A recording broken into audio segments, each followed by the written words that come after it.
Greetings, humans. Once again it is I, Optimal Pride. As before, we are here to tell you that we support the Mayne Authority. As that still stands, we've celebrated with our friends.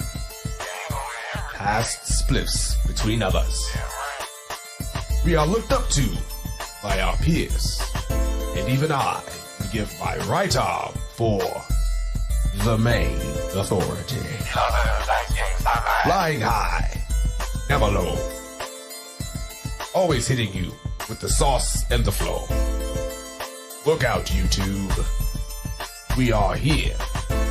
We are the Authority.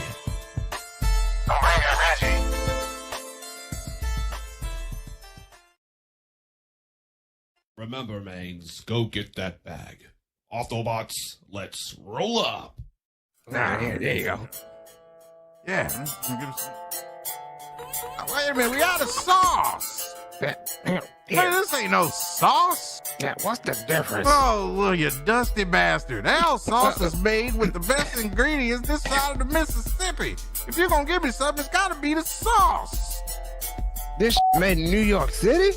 If you ain't got the sauce, motherfucker, that's your loss. here's the sauce made with the best you ever seen in your life. If you ain't got the sauce, then motherfucker, that's your loss. Move! Get out of the way! Gotta get down here and tell these boys about the Mayne Authority. They act like they don't know about nothing. Yeah, look at that. Yeah, gotta see the boys out. Gotta see the laughers. Gotta see him on the Mayne Authority. But you don't know about the Mayne Authority, watch out. Move out the way. Yeah, you boys right here. Y'all know about the Mayne Authority whip skills. Skirt, watch out. You know what? When I know about the Mayne Authority, see your car? Your car. Your car. No, why we pull up right here? You don't know about the Mayne Authority? They got all this great content right up in here. You're right. Pay attention. Pay attention. What's what I'm saying, boy? You know what I'm saying? Try to tell you.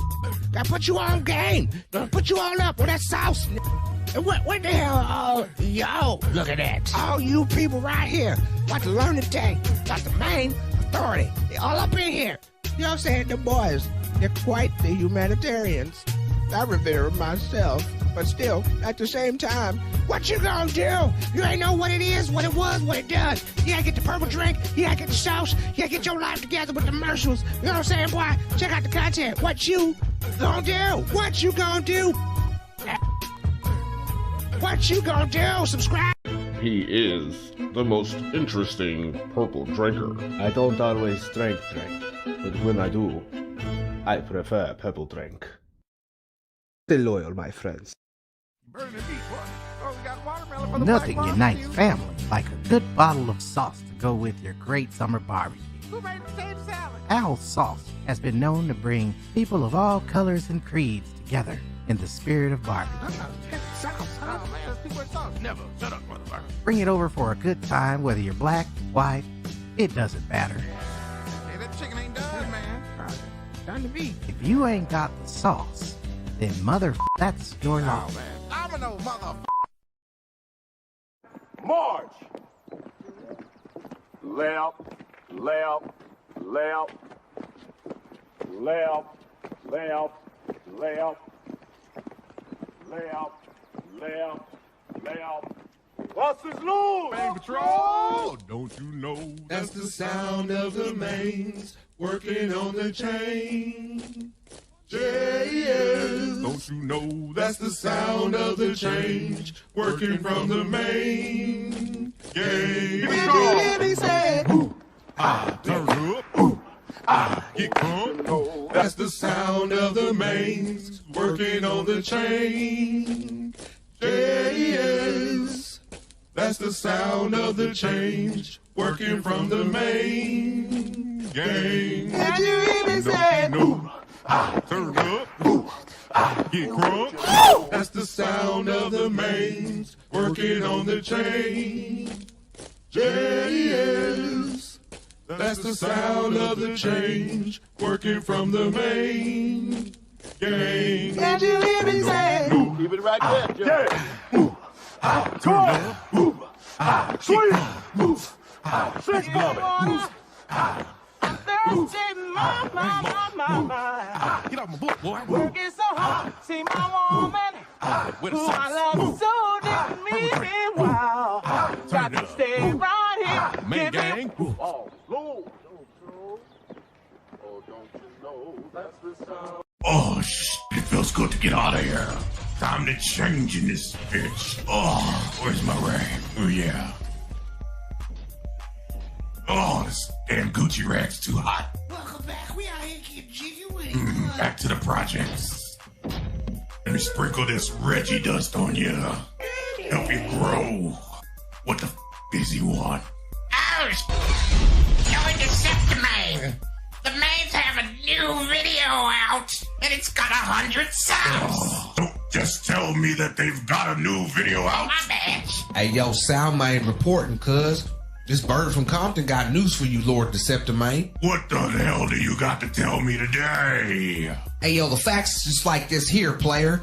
They're on their way to getting 1,000 subs, cuz. What we gonna do? How many times am I gonna tell you? We've got to stop their viewers. Maynes, we're coming for you.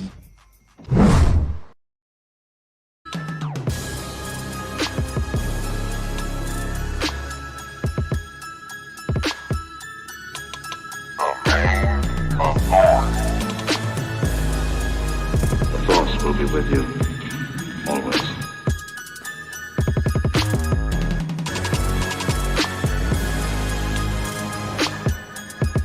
Hey, man, y'all sure y'all don't want to, like, burn one first, man?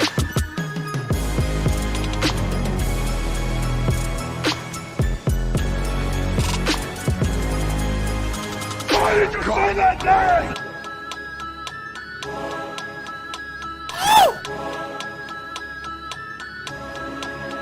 You hear about the cable?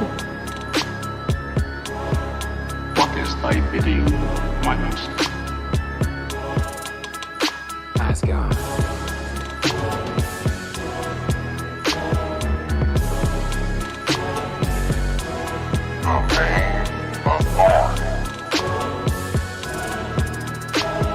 Forever, forever, ever. Forever, forever, ever. Yeah. What it do? What it do? We have arrived. So let's get it poppin'. You already know what it is. It's your boy Freddie Roy. It's the homie Lavis Blackman, and together we are the Mayne Authority, your one-stop shop for whatever in the hell be popping in them streets. Yes, sir. We know what it is today. And yes, sir. Look, even I had to pull out my Heath Ledger Joker shirt for today because we got to talk about the Batman. The Batman. Not just Batman, but the Batman. The Batman. The Batman, man. The. They even said it in the movie. Hey, didn't they though? Didn't they though? The Batman. The Batman. Oh man, look. Man. And it's not, first of all, how you doing, bruh? Man, I'm doing all right, That's man. what's How up, about man? you? I'm coasting. I am coasting. Yeah. It is the first Mayne Authority of the month. Yes, sir. Y'all know what that mean, right? I just want to make sure y'all know what that mean. It means Discord know what that mean. And if you ain't a part of the Discord, what are you doing with your life? Man, but yes, coasting, bruh. Look, let's not even waste any more time. Go ahead. Let's not even waste any more time. You saw the thumbnail. You know what's about to go down. And if you be clocking and checking with us like you should be, you know that it ain't just about the movie. No. We had a little bit of a bet going on. You know what I'm saying? We had a bet. Now, to catch everybody up, the bet was that Bat Cullen, a.k.a. Robert Pattinson, would fail miserably at his portrayal of Bruce Wayne, a.k.a. Batman, a.k.a. the Dark Knight, a.k.a. the Cape Crusader. He just wasn't going to get it, man. And I was so confident that he wouldn't get it that I said, if he did in any way make me feel like he was not one of, if not the worst versions of Batman we'd ever seen, I would play that damn Avengers game with the homie for the people on live stream with bum ass Captain America. Bum substitute teacher looking Cap. I can't even use no costume to make him look fresh. I gotta go straight basic busted Cap. However, if I was correct that Bat Cullen wasn't gonna cut it, then we gonna face scan the homie, put him on 2K, and we gonna live stream us in the park getting drove. Because that's just what happens in 2K, bro. It just happens. Lying. It just happens. But now we must talk about it. We must get into it. And for the sake of not dragging it out, hell no, he didn't do his job. No. And you know what? We're going to be fair about this because I thought about this, right? And I was like, okay, I can't just say and try to give my points on why I don't think he did it. So what we're going to do is we going to leave this one up to, who you think we're going to leave this one up to, man? We going to leave it up to you, the people. That's right. We leaving it up to the people, man. So way I figure we do this is we can go back and forth. It ain't got to be a my take then your take, but I got the poll, man. I will. There you go. You will put the poll up, and throughout the night, we will see who makes the stronger point in this case. And we are going to ask the community. Yes, indeed that. There it goes. It is up. That is the bell. Let's get it. So right off the rip, man, I just got to say this. Right off the rip, I give this movie a hot and fresh 4.5. Woo. 4.5. For the movie. I did for the movie. For the movie. That's right. The movie. Right. Now, it lost the point because I fell asleep twice. Oh, man. I fell asleep 2 times in this movie. It was, no, not a 4.5 out of 10, bruh.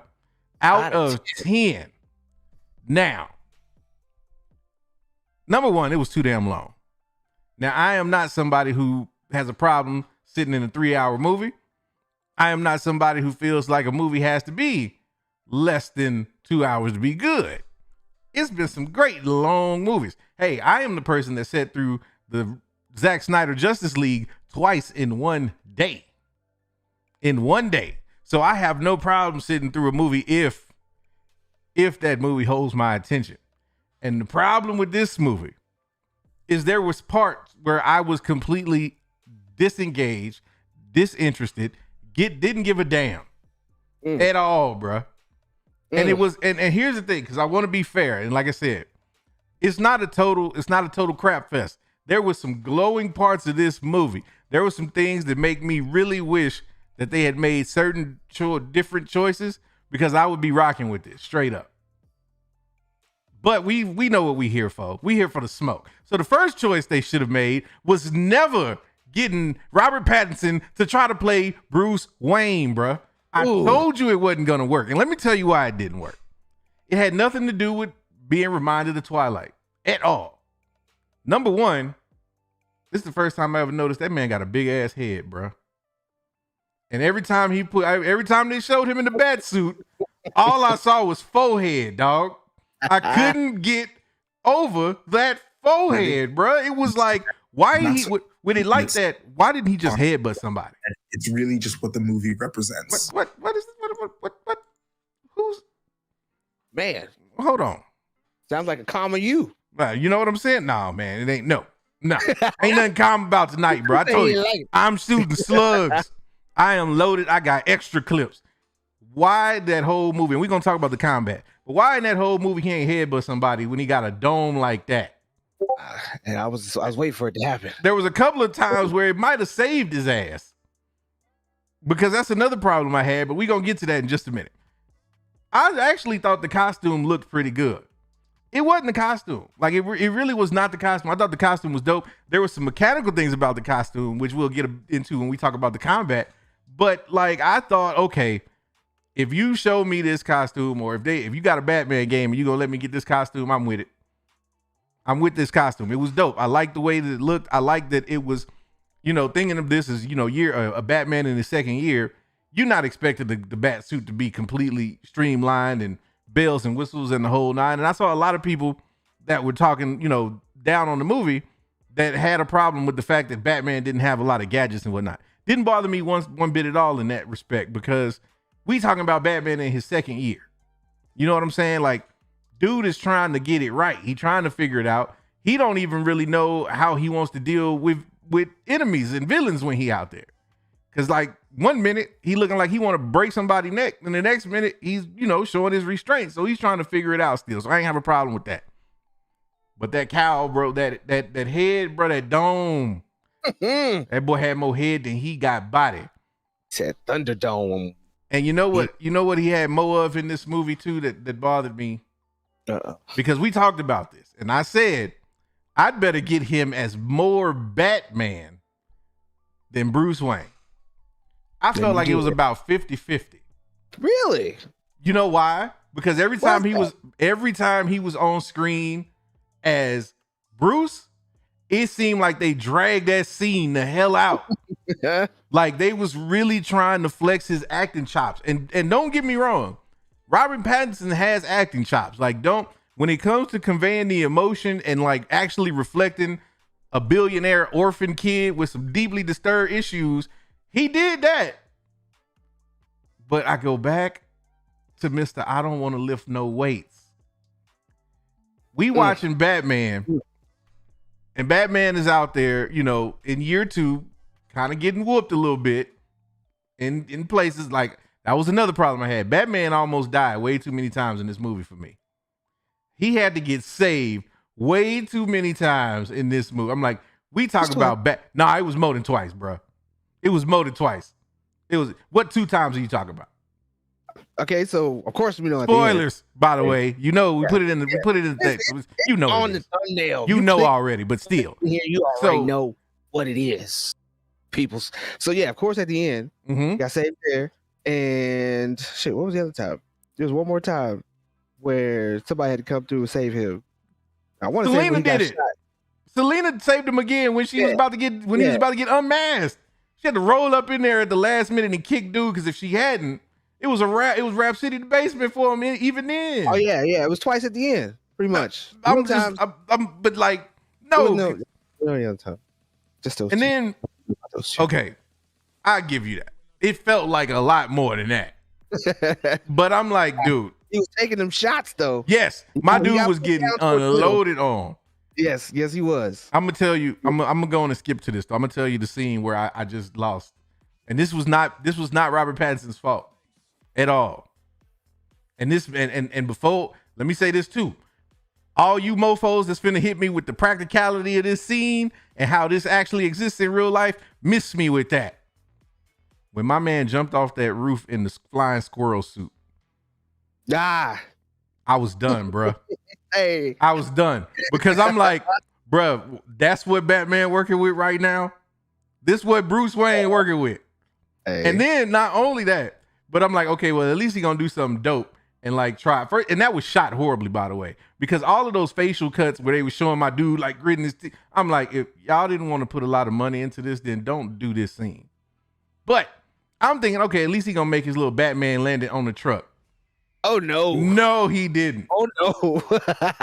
No, he did I not. thought Tobey Maguire's Spider-Man had the worst fall I have ever seen by a superhero. Bat Cullen took that, boy. He said, hold my bat beer. I'm about to go. Boy, rolled. That man should have died.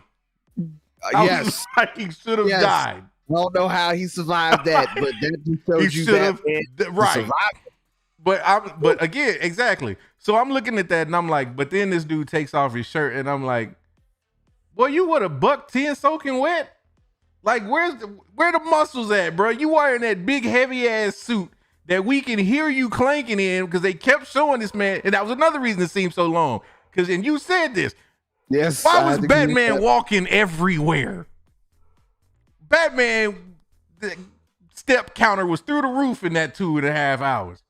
Like, this man walked everywhere, and every time you heard him walk, you heard them heavy ass boots. So if them boots is that heavy, number one, how he moving like that in fight scenes? He had Cad Bane beat. You know what I'm saying? Like, facts, bro. And I'm just like, okay, hold on. And I'm supposed to believe that this little bony dude is able to move like that with a suit like that on that can withstand a shotgun to the chest? To the chest. To the chest. Whole shotgun, double barrel. The double barrel, point blank range, no spread to the chest. His bloody chest. His bloody chest. and no, right, bro. And another thing, since somebody mentioned it, like, cause I'm going all over the place, I don't give a damn. Was this movie shot in Night City in like 40 years in the past? I'm trying to tell you. I'm like, bro, hold on. All it do is rain. Right. Like, every time you turn around, it's raining in this movie, bro. Yes. It rained 80% of this movie. As much I'm as like, you got bro. as what you got rain. I'm like, y'all worried about a flood? It's been raining for like 3 months. I'm trying to tell you. I heard Gotham's #1 export is rice with all that rain. I'm trying to tell you, man. Jealous. I'm trying to tell you. I just couldn't. It was like, wow. But let me switch it up a little bit because I want to talk about what I did like. Colin Farrell, bruh. Ooh. He wins. It's tough. It's tough because, like, for me, Danny DeVito was the Penguin for me. Like, that dude. But I'm like, if you're going to do a grounded version of Oswald Cobblepot, that's it. That was perfect. Like, this dude, you forgot that was Colin like multiple times in that movie. Yeah. You really did. You really did. Colin did a great job. My man Jeffrey Wright as Commissioner Gordon did. He was dope. I really liked the way that they portrayed him or this version of Gordon in this movie. I thought it fit well. I thought that, like, he didn't try to overdo it, and he just kind of had the right vibe for this movie. Yeah. He was killing his own little personal Batman voice too. Yes, he was. He was doing the dang thing. Although, I'm not just going to I don't care if it is Batman. You're just not going to sneak me with that punch. Even though it was planned, bruh, I'm getting my lick back. You ain't just going to come up there and be like, you done pulled your punch. No, I'm swinging on you. Everybody else was swinging on Batman. That's another problem I had. I know I said I was going to go positive, but why was nobody afraid to swing on Batman, bruh? Oh. Like, nobody. You know why? Because they looked at him and it was like, this frail motherfucker ain't finna do nothing. Like, oh, man. I'm like, bruh, he's just like, so I'm like, I'm not intimidated by this dude at all. Like, you gonna walk up on me. You ain't got no theatrics or nothing. You got to show me you whoop some ass for I respect you, bro. Because I'm like, the commissioner was up in his face with half his voice. Right. You know, that is you and try to put it on me. I'm trying to tell you, man. Like, he was like, damn, dude, push it out all the way. You should say it with your chest. That was my problem with, and that's the overall thing that I had an issue with this movie is that you could clearly see that they were trying to go with a more grounded version of telling the Batman story. You could clearly see that they were leaning into like the detective noir aspect of Batman, which is cool. I have no problem with that. But I don't like movies that try to be depressing and dark for the sake of being depressing and dark. And that's the problem I had with Robert Pattinson in this movie was that it wasn't that he was doing a bad job acting wise. It just came off like Batman was just this wimpy kid that like has some ability but can't figure out what the hell he wants to do, so he just wants to beat everybody up. And it was like, okay, like, but you got to give me more than that, bro. Like, I got to be able to latch on to Batman because there's certain things about Batman's past that define him as Batman. And I felt like they kind of brushed over a lot of that. I don't need a recut of the origin story. I don't need all that. And I did kind of like the way that they took, the approach they took with like his family in this one, his parents in this one. Because that's not something they really lean on too much in any of the other Batman films. It's like the mental health aspect of Martha and like, this idea that Thomas Wayne wasn't all that he was cracked up to be initially. You know what I'm saying? Like, I like that aspect of it. But give me more of that then. Like, don't mention it and show us these little flashback scenes, but then not really connected to Bruce in that way. And that's brings me to my other point. The reason I felt like it was so much, or I felt like Bruce was on the screen so much, is because those scenes was drawn the hell out. But not only that, the good ones with Bruce, it wasn't enough of. Like, why was Alfred not in this movie that much? And why did we not get to see more of the interaction of him from like a father figure type? If you the dude that raised him, then why is that dynamic don't seem that way? Like, what changed, or what's going on between y'all that y'all not? And I'm sorry. You really expect me to believe that Batman can't get a hold of his right-hand man right away? Like, y'all ain't got some kind of instant communication device. It looked like the movie was set in the 20th century. So how is it that you gotta call this man on an old school phone? Oh, Batman over here on some Mr. Telephone Man. Like, come on. Alfred ain't ways in my life. Yeah. When I call my butler's number. Come on, bro. Phone up every time. You know what I'm saying, dog? I'm like, bro, what is this? Like, no, he should have been able to get that man on the phone right away. And then not only that, you get that explosion, bro, and my dude laid up in there looking like, oh yeah, I just took a couple of shrapnel. Like, I hate that in movies. I hate that in movies, bro. It didn't look like it should have been that bad, to be honest. First of all, right, that my man. and here's my thing. That's the other thing too. So you talking about that was supposed to be the Riddler, right? The Riddler gonna send Batman, but that's what he gonna send him.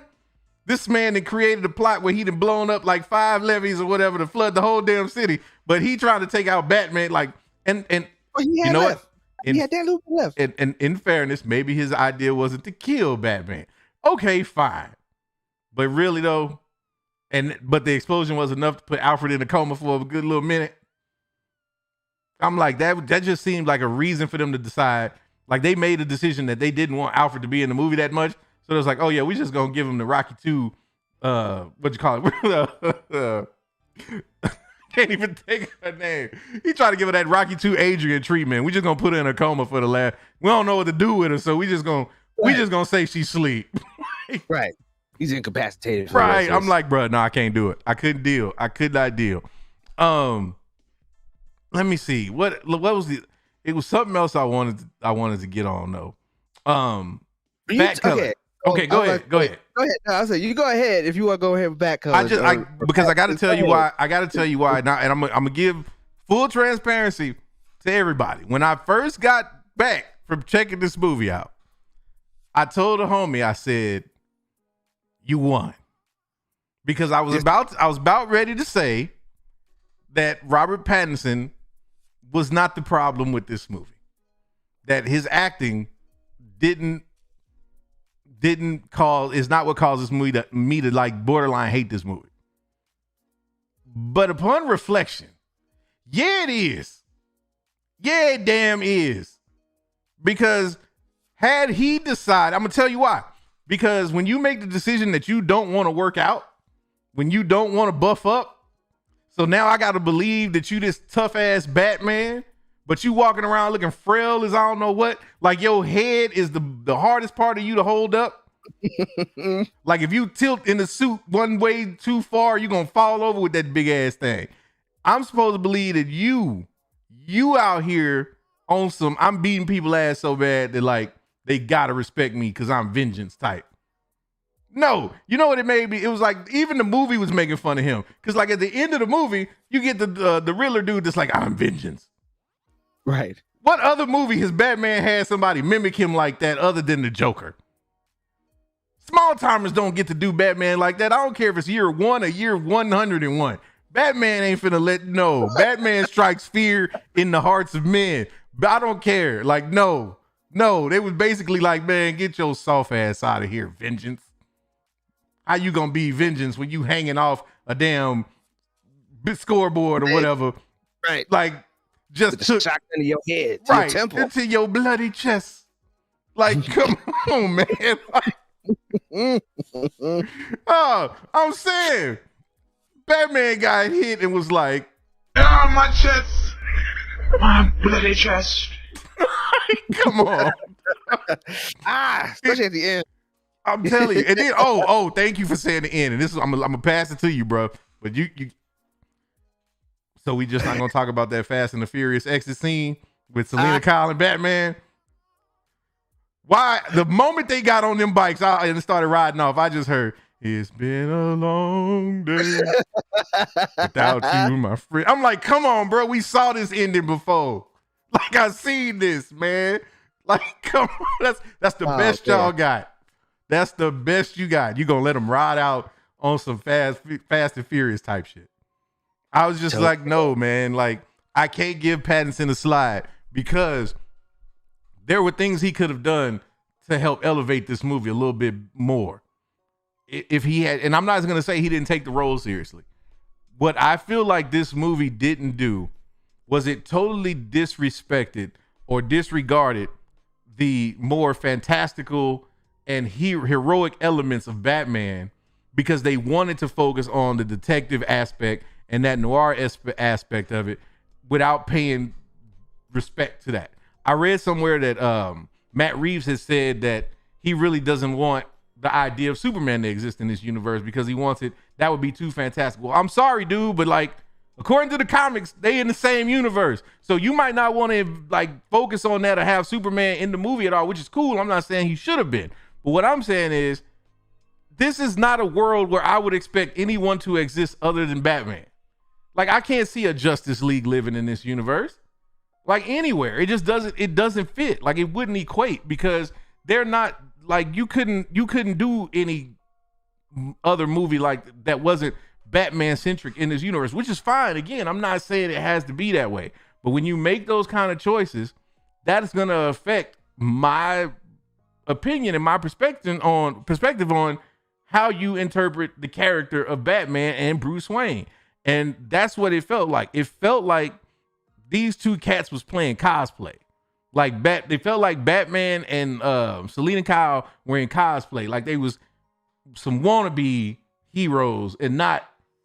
And I get that, again, I totally understand that like this is only his second year, but he still doesn't even feel like a superhero or a vigilante even. He's just like a dude that's like showing up in a costume. Like every time he popped up, it's kind of like, well, who the hell is this dude? And I get it, like, but you got to give Batman some kind of respect, bro. Like you can't, I guess that was the thing that was too jarring for me is I couldn't do it. That just took me out of it, man. And when the man flew off the roof and flying squirrel style and then that landed. That bro, I want to know how many rolls that was, bro. Yeah. He rolled He rolled a lot. 15 times. He rolled more than Kavadu. You know what I'm saying? But then got up like it wasn't nothing. Right. He's like, I'm all right. Second. I practiced for this. It's the only damn thing you practicing, apparently. I'm like, man, you don't get no training segments with this dude. You don't get to see him like really doing nothing like other than the detective aspect. And it's just like, okay, we get it, but this is still the Cape Crusader, man. Like, I was not a fan of the car either. I'm sorry. Bruce Wayne needs something better than Dominic Toretto's old ride. Like, pull that straight from Fast and Furious. I'm telling you, bro. Like, it just put some kind of souped up engine on the back of it. But like, Bruce Wayne ain't out here living his life a quarter mile at a time, bro. Like, hey, my man said he ain't worried about family because out there on the road, it doesn't matter if it's an inch or a mile. I'm Batman. I'm Batman. No, he ain't. He ain't Batman. He's vengeance. Right, I'm vengeance. He's vengeance.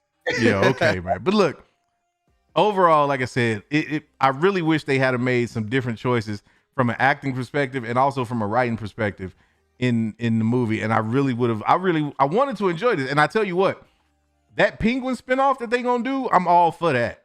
Like, yes. I want to see that because that was kind of, I think, where what kept the movie afloat was the underworld aspect and kind of understanding where they were, like, how things were falling with like Falcone and all of that. Like some people were saying it was convoluted at that point, but I followed all of it. Like as somebody who knows that backstory, like I was like, oh, this is dope. I like the way they're doing this because it gives a different level of stakes to the characters. So I was with it, but then every time they would build that up, it would just fall flat because in comes vengeance. And it's like, bruh, like, no, not with that helmet, bro. Like, who painted the motorcycle helmet and put points on it and called it a bat? Come on, man. Do better, bro. Man, Al. Tell me I'm wrong, man. I'm gonna start off by saying this. I at least agree with about 35% of what you said. Like that, the flying squirrel suit, that didn't hit too well for me. That landing definitely didn't hit at all. And you know, it just sucks that they chose that to be the ending of the worst down point thing that he could do in that movie. This should not have been any more Batman. He should have flew off of that roof, hit that bridge. Game over. That should have been over. They should have ran up, found his body later. The next scene should have been funeral Bruce Wayne. Right. Like, it's a wrap. Roll credits. Yes, that's exactly what that should have been. I agree with that. The car, I see where they were going, and that's probably the closest rendition that they could probably get. And I'll explain a little bit more when I get to a little more of my points here in a minute. But I wasn't completely sold with the car either, especially with him being able to drive through concrete, like the huge sewer concrete blocks. That kind of it broke apart like paper mache. Okay, and I kind of don't like the fact that the choices that they made with what they decided to do, and this is PR. Okay, this isn't. I'm not even talking about the movie yet, but this is PR. I don't like the fact that some of the dopest scenes that they did have in the movie, you've seen already. If you were paying attention to the interviews and all that types of stuff, you've seen the scene where Gordon gets punched.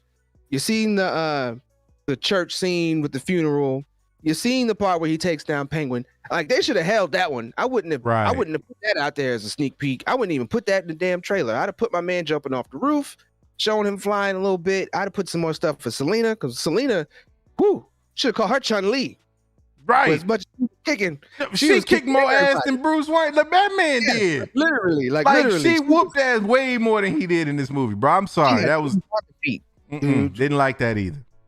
She was mixing it up. And you know, they should, like, the PR, they should have leaned a little bit more on, you know, showing him as Bruce Wayne, maybe. A couple scenes where he's walking up out of the shadows. And like the only action scene that I would have released out of this movie was the first scene where he's fighting up against all the henchmen and stuff in the beginning. Gotcha. Little half clown faces. That's probably about the only thing I would have released trailer wise and everything. And you know, you got the static shots of him up on the roof talking to Selena, maybe the kiss. That would be PR. And then I feel like when it comes to watching the movie, like some of those things kind of took away from it, because like you got damn near that whole church scene on Jimmy Kimmel. You got the whole minute and a half of that. Right. And like it kind of took away, even though you kind of want to see what happens after the fact, after my man comes out of the car. That still didn't increase or decrease anything. It kind of kept it on the same level. Yeah. So it was like, oh, okay, well, that's what happens. So, you know, I can agree with you on that. I guess getting into where I don't agree. One, I thought Pattinson looked pretty damn cool in the costume. Like, big head, no. I thought the shots and the angles that they took were the right angles. I thought some of the emotion, a lot of the emotion that he conveyed while he was in the costume was great. I didn't feel like the Bruce Wayne scenes drug out too far. I thought there was just enough. He was Bruce Wayne to kind of show you kind of some of what his relationship is with Alfred. And it kind of paints the picture as you go on through the movie that this is definitely a Batman that they decided to lean more on the emotional. Yeah, that's true. And you can see that he's suffering from severe emotional damage. Like, most definitely. This is a dude. And the reason why I like Pattinson as Bruce and Batman for this movie. Now, let me clarify that a little bit. For this movie. Now, I would not like him if they did a DCEU Pattinson, and if it wasn't Ben Affleck. I thought Ben Affleck did good job with that. I feel like this movie had a lot of Nolan-esque features in it. But I wouldn't have liked him instead of Christian Bale in that movie. If it was Robert Pattinson and doing everything that Bale did, I wouldn't have liked it. Not at all. Because that one still, at least, although it had grounded elements, it still at least had some kind of fantasy involved in it. You know what I'm saying? Right. All the natural stuff that you would expect from the Batman that we know and love, you got all of that with Bale. So if it was Pattinson, I don't feel like the story would have stuck the same, especially the costume and everything. No. So I can't do that. But for this movie, I think Pattinson was perfect. And the reason why I say that is because of the way that they tried to set it. Like you said, it looked like it was set at least in the 20th century, but they had a lot of, and I was saying this during the preview time before they dropped the movie, has a lot of animated series points and tropes in it. Yeah. The animated series is a lot like the old school cars, some of the old school living, you know what I'm saying? They didn't have cell phones, it was calling in the house. But they still had certain technology that you feel like if this is back in the 1940s and 50s, there's no way my man should be having some of the technology he's got. You know what I'm saying? Even down to a functioning grappling gun that he can pull out his wrist and pop out. And that's pretty much his number one thing. My man was shooting people with the grappling gun and dragging them and then standing there like, I could do that. I'm Batman. It's pretty much what they let him do. And then he had the electric gloves. No batarangs. I noticed there was not a stitch of batarang nowhere in this movie. No. And that's fine. That was fine. What they're trying to do. But the reason why I'm saying Pattinson was good for this one is because we know nowadays Bruce Wayne ain't gonna be one of them 1940s, 50s burly men, strong arm looking dudes. He's gonna be some rich, spoiled looking emo kid that feels like, oh, woe is me, I lost my parents and I can just rebel and do whatever I want. And when you look at Pattinson, the way they had my man's hair, like it wasn't even raining in the scene, I think, when he showed up to see the Penguin. Yeah. And it looked like they just drenched bucket. Whoosh, I want to see the Penguin. Like, but that's like when you look at it, like that's how I would think Batman would be. To be like nowadays, you know what I'm saying? Like he would be a Robert Pattinson, not completely built dude that would go out there in a bat costume, no less. Think about back during the pandemic, okay? Mm-hmm. When the dude who dressed up like Batman, he was like what, 5'6", walked up with the cape barely touching the ground. Matter of fact, dragging on the ground because he was so damn short. Didn't look like he could fit that costume. But because Batman is Batman. Like, I'm so glad you are saying all of that because we're gonna come back to that. We definitely gonna come back to that. I'll agree. Like even like when it comes to the building, like yes, he should have worked out a little bit more. They had that scene when he was walking down trying to push the table out of the way, and my man's shoulder blades looked like he was getting ready to poke through his skin and just sprout rings like Archangel did in the X-Men. I agree. That he could have built up the physique. That's extra funny because I watched that movie just like 2 days ago. That's exactly what it was like. I watched both of them. Now, was it Last Stand and Apocalypse? And was with both, and I'm like, bruh. Sorry.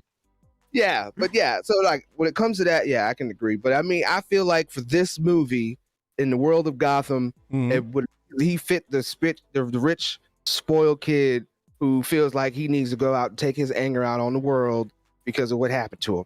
And I feel like with the acting that Robert put into it, based on that, which I'm pretty sure if you probably spoke with Reeves, that's probably some of the motivation he gave the man in order to try to get into this role. Not just you got to study Batman, be Batman. It was, but you are also this rich, spoiled kid who's mad at the world. And I think, and to me, in my opinion, I feel he conveyed that very much with the storyline. You go on and you learn through that his father tried to run for mayor, but in that he had a moment of weakness. His mom had mental illnesses, and he turned to a mob boss that he probably grew up with in Gotham to do something for him. Right, the fact because he was trying for love, pretty much. That sounds like something Thomas Wayne would totally do. Yeah, and get no problem with that. And I liked the biggest thing I like, and I give it an A+ on this. We didn't get to see my man's get shot. No pearls flying. No Joe Chill. Yeah, that's fair. That. And I was so glad that we didn't lean into that. I like the fact that they decided to turn. They took the mystery out of his parents getting killed. Out of all these years, every time we see his parents get killed, there's some other existential thing going on. The Joker done broke out, even though the Joker shouldn't have existed. His parents is getting shot. For years, since 1989, when the Batman came out, his parents that was the motivation. Batman's parents got shot. We don't know why. They just got blasted. Victim of circumstance in Gotham. Right. Now it's like, nah, my man had a whole history. There is a reason why they decided to take this person out. And this is the closure that helps usher Batman into being something more if we get to a sequel.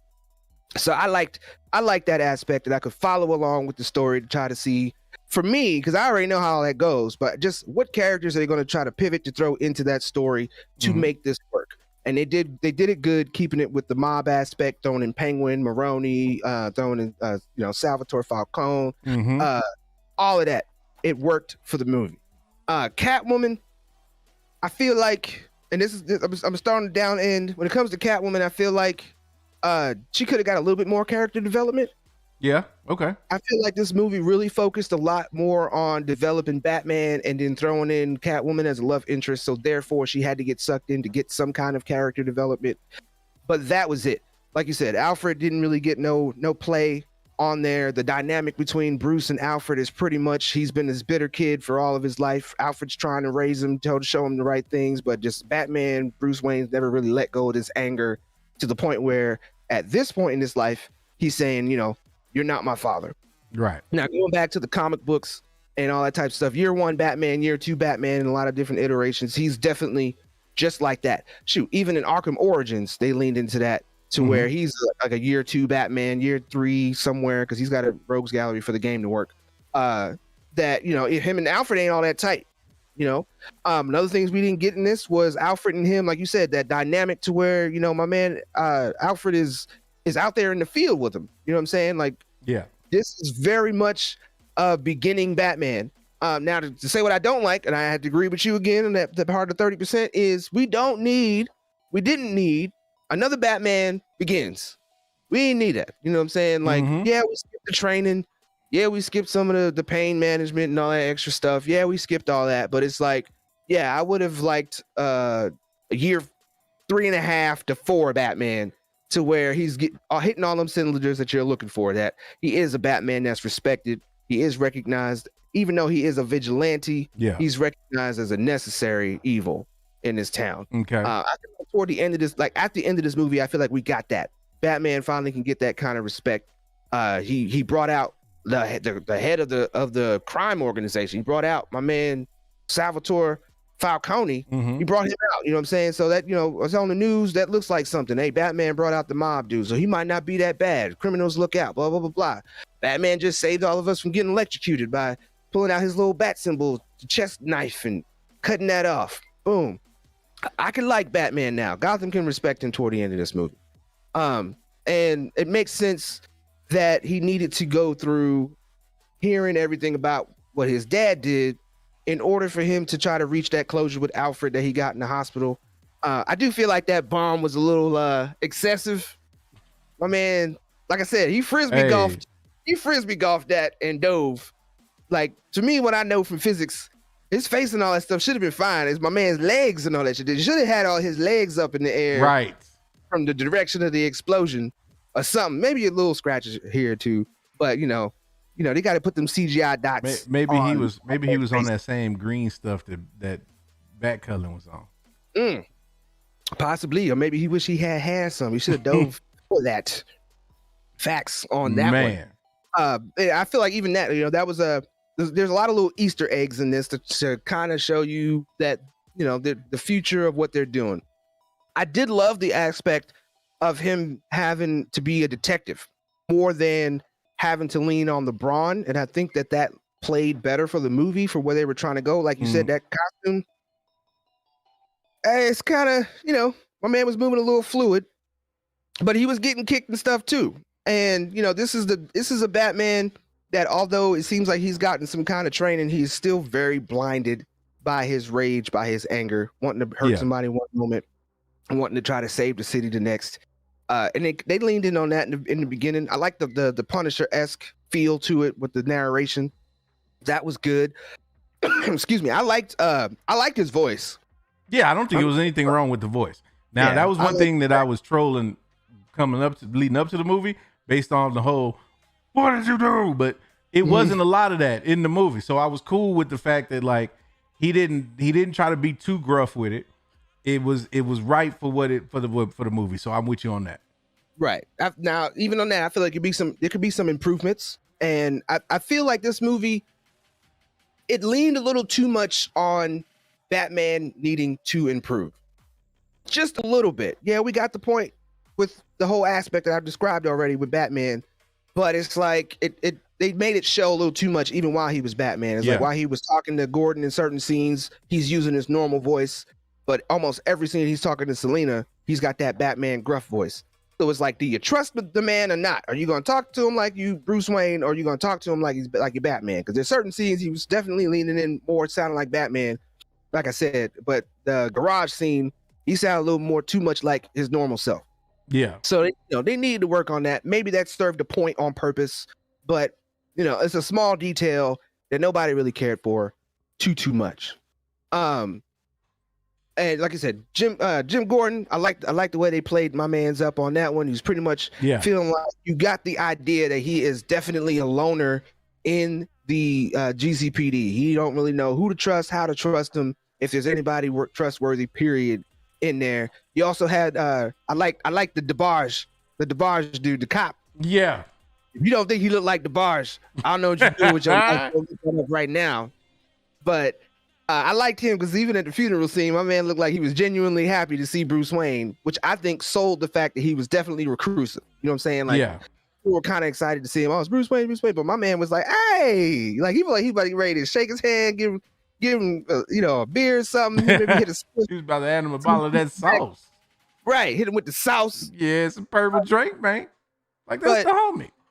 Right. But in the end, when it comes back to Pattinson being Batman, I like the fact that we got 80% Batman, and you kind of had to transform your mind looking at that too, because it's like every time we got a Batman movie, if you look at it, you get about you get more 50-50, or at least 70-30, 60-40. You get Batman when Batman is necessary. Batman don't just be out there having conversations with people, and if he does, you get it to push the story along. And then he's either out doing his Batman thing, or he's just back being Bruce Wayne after he learned whatever he learned. It's not too often that you get to see him have a conversation with like Gordon, and then going to investigate, and then having another conversation with somebody. Like, you don't really get to see that lineage through a movie. So I kind of had to pivot and transform and looked at that, because on the down points where you're saying maybe you weren't engaged, even though he might have been in the Batman costume, normally he would have just been Bruce Wayne, trying to find a way to get some information about something, and then he's Batman all over again, and you can get back engaged because action is coming whenever he's in that suit. So I like the fact that you got to see a downtime Batman versus no Batman because it's Bruce. And again, the emotion that he conveyed in the costume fit. Like when Selina was calling him out, calling him a rich kid, and when she brought up about his parents, if like look at his eyes, he was surprised. He was like, oh, like what's she talking about my parents for? Like this whole, you can see the demeanor change. Yeah. In bringing up them facts. So outside of him, I think what the problem is with Pattinson being Batman, when it really comes down to it, he's not. Like you say, he's not intimidating. So the whole rage aspect, I don't think that they can continue to have Pattinson lean on being angry. We don't need a ragey, angry Batman. I think he does great with just being a silent, strong type. That much I can say I enjoyed. When he's back at the end, because he realized that there was more evidence inside of Riddler's apartment, and dude was like, you shouldn't be in here. Don't touch this. Yes. And all he does is look at him, and you could just see the emotion in his face. Like, dude, you say another word, right? Put you on the ground. Yes. Roll with that part right there. Exactly. And that's, I want to get in there because that's exactly what the problem was that I had with dude, was that like in the fight scenes, there was emotion, there was rage. But coming from that frame, I'm like, bro, you not doing anything though. Like I'm not finna believe that when you pounding on these dudes, you were like applying that much pressure. Like, yeah, if you on a like prone position on a dude and you swinging down on him, yeah, you gonna hurt, you gonna do some damage. But relative to your frame though, like you not just gonna be able to pummel somebody like that if your punches don't have something behind it.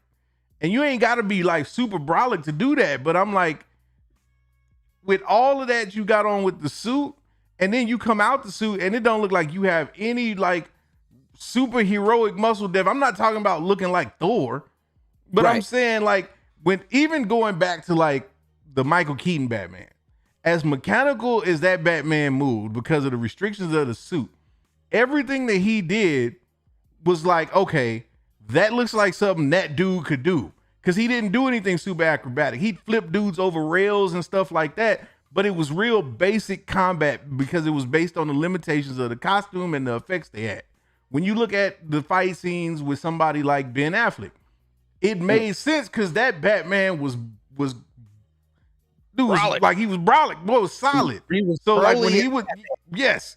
The Christopher Nolan Batman, when you looked at Christian Bale, when you look at Christian Bale Batman, like the fight scenes in that was real mechanic and kind of robotic, but it was also based in a like style that was like, okay, if you're talking about that, that's how he would have to fight. Like that makes sense. It wasn't like he was out there, but this Batman, I'm like, dude, you ain't finna like you swing at me with them arms. I'm like, I'm dodging and we finna box, bro. Like I'm not finna just like, you got to give me a reason to feel intimidated, man. And that's the thing. And I want to go back to a point you made about this being a Batman for kind of where we are right now and like the times and everything else. You are absolutely right. And that's why I absolutely hate it. Because this is, and we're going to go down this rabbit hole just a little bit. Because you are absolutely, I saw this in an article. It said that this Batman movie was a perfect Batman for this era. And for considering the climate that what we've been dealing with in society and in the world the last 2 years, this Batman fits that. And I agree. But that is also why we are in the shithole that we in now. Because everybody is soft. S-O-F capital T. Soft.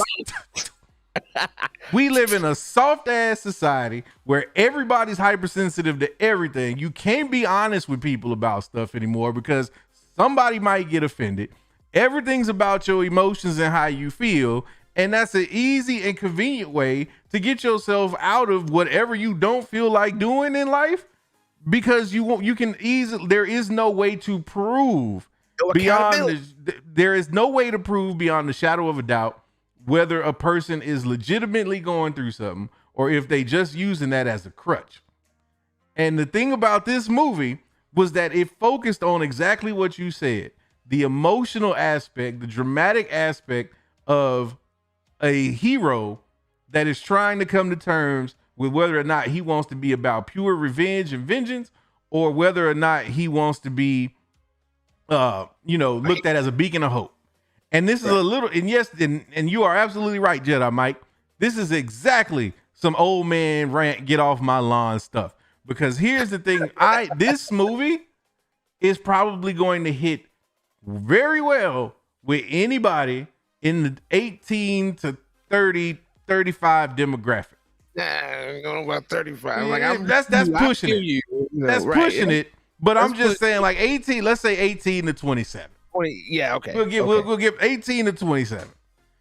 But when you done actually dealt with some shit, you looking at this dude like, man, suck it up and deal with it, bro. You Batman. Right. Like I don't want to hear all that. Like I get it. Process what you got to process. But we ain't trying to walk around and hear you, billionaire Bruce Wayne, crying about how you can't get right.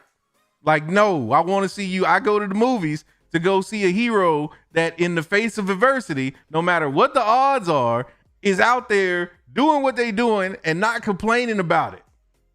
And this Batman, I'm not saying he was whiny and emotional or anything like that, but you said that this Batman fit. Batman wasn't, but Bruce, yes. Bruce Wayne, right. But this Bruce Wayne was a microcosm and a perfect reflection of everything that irks me about the perception of human society or American society right now.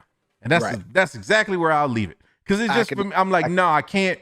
I don't go to the movies to go see something that I can go see by walking out in public anywhere. Every time I turn my head, I see a Robert Pattinson Bruce Wayne. Like I don't like. Yes. I need some Mo. I need like Mo Ben Affleck and like I need that. I need a Batman that's gonna be out there doing some stuff that's like making me go, see, no, I couldn't. It's a good thing that's Batman, because you put me in that suit, I'm gonna be like, bro, I'll be back. Right. You try to tell me that you couldn't take a bridge to the forehead. Let me tell you something. Let me tell you something. Come on, Al. Let me tell you something. Come on, you know how I feel about. I'm from Texas, bro. You pull a shotgun out on me, point blank range, bro. Look. Yeah, you like Gordon. You said that's your style. Exactly. I'm like, let me look. Can we delegate, brothers? We don't need to turn to this violence. And if I'm in the suit and you shoot me with a shotgun and I'm still alive, I'm like, bro, you know what? They don't pay me for this. I'm gone. Like this. But I'm like, I'm looking at this and I'm just like, man, look, how, and this is the thing for me. This is the question that I found myself asking myself. If I lived in Gotham City, how could I have any faith in that dude as the hero of our city? I'm seeing what he doing, but I'm like, bruh, you like want, because this is the thing. This Batman felt like he was like one bad decision away from being just like the villains that he is in the movie that he fights against.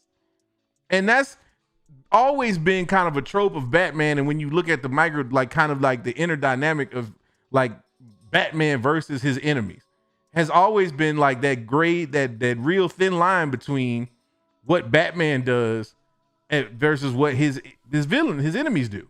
And that was the thing the Joker in multiple movies would call out, was how they were not that much different. They were a lot more alike when you step back and you really think of how they operated.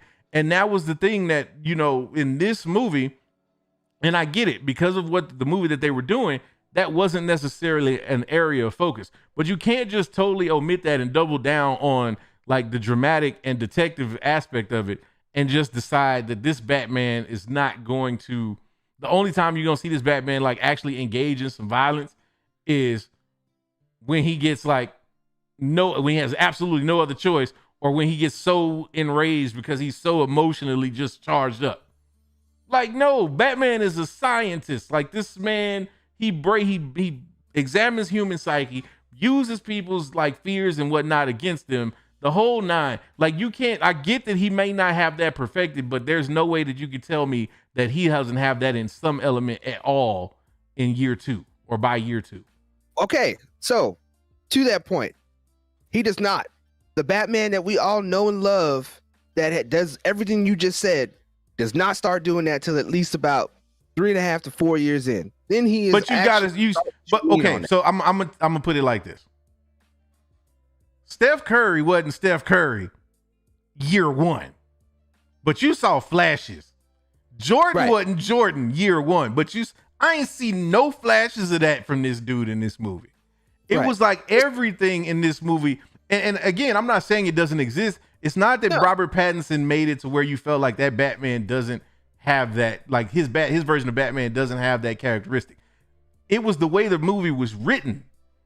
It was the fact that Matt Reeves essentially decided, to hell with this. I'm going to just totally focus on the part of Batman that I feel gravitates to me more than anything else.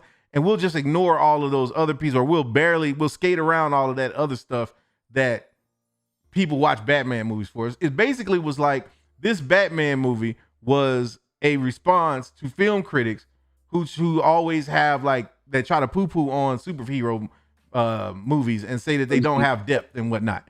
This is like his attempt to try to win some kind of Academy Award for a superhero movie.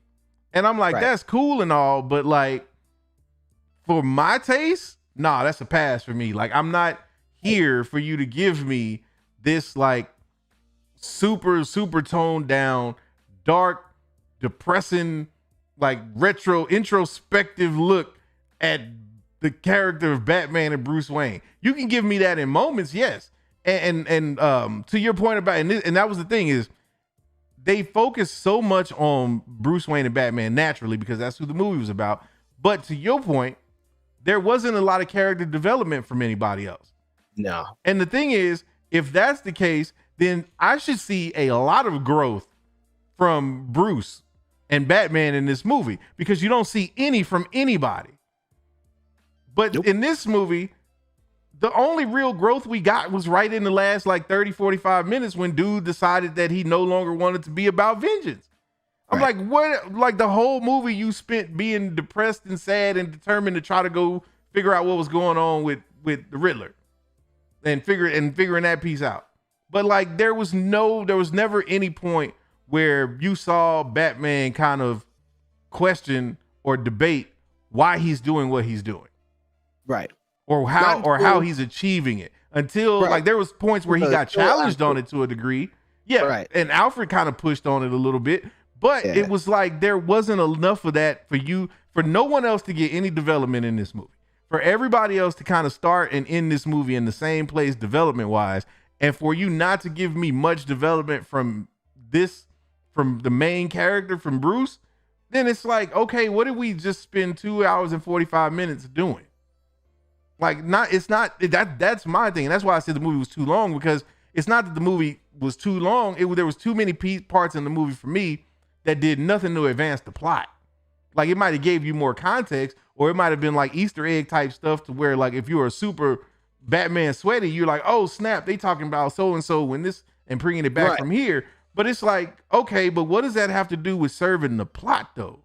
Right. Like this movie is just like, What they did was they tried to do a little fan service, and then Reeves tried to pull everything he could out of just being the fact that he's doing a Batman movie. The fan service came in where there are some people, myself included, who would like to see Batman be more of a detective.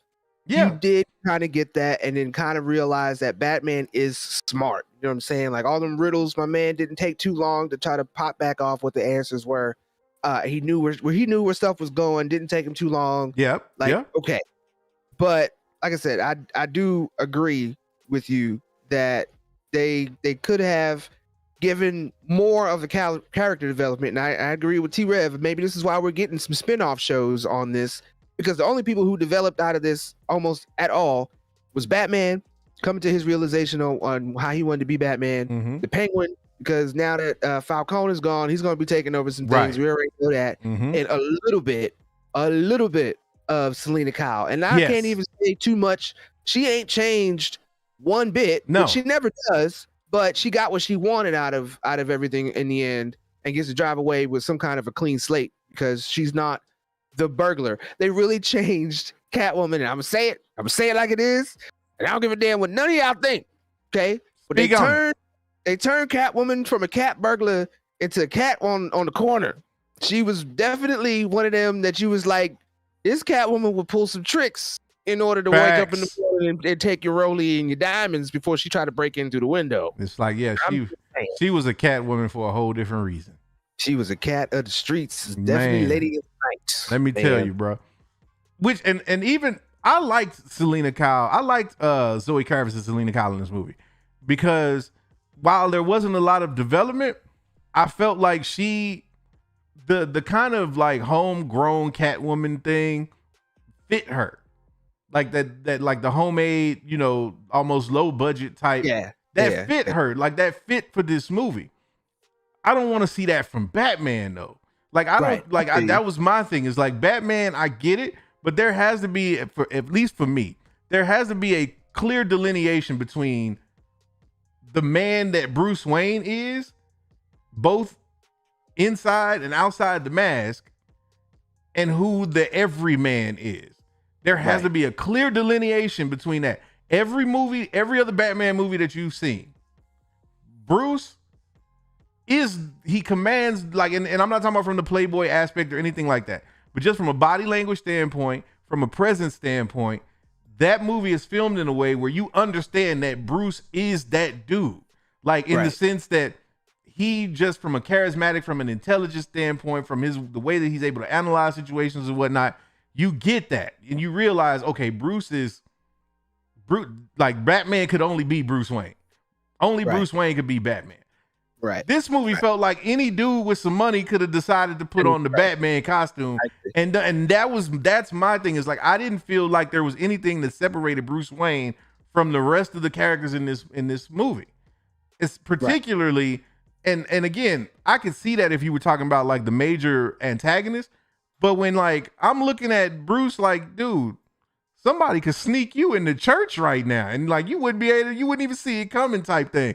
That's what I like, that's what turned me off from it, was I was like, this don't even feel like Bruce has that gravity. Like, I just can't, I don't like, yeah, it's cool that he can solve some riddles. Like, yeah, I can see he's super intelligent, but how many super intelligent mofos is out there? Like, and for Riddler's supposed to be like one of the number ones that can try him, and we ain't spoke about Riddler at all, and I feel like there's a good point to that, because Riddler didn't really Riddler story at all. You know, he didn't do to be the main villain and to be outshined. Number one, and this ain't his fault, but Colin Farrell stole it. Oh yes, like he stole it, bro. And I'll tell you who else stole it. I don't remember the dude's name as from an acting standpoint, but my man that played Falcone. Oh yeah, give me more of that dude, because I was worried because I was like, Transformer dude is gonna be like, Mr. Deeds, you underestimate the sneakiness. Like, but he killed it low key though. Like I wanted to see more of like that dynamic between him and Selena. Like I wanted them to explore that a little bit more. Like, and for not to be, and that's another thing, bro. And this is not, I'm not gonna act like this Matt Reeves the Batman is the only movie to do this. Can we please get past the point where somebody take more than 2.5 seconds to pull a trigger on a mother? I'm trying to tell you. How long did she have to stand there with that gun? Like, if you really try to kill that man, pull the trigger and let's keep it moving. Right. And I can get the aspect being, you know, in that situation to where you might hesitate, but I'm sorry. You in Gotham. Right. Okay? It's not the first time I'm sure my man got put down on his ass like that to try to get up with shoot somebody with a gun, especially if his reflexes was that fast.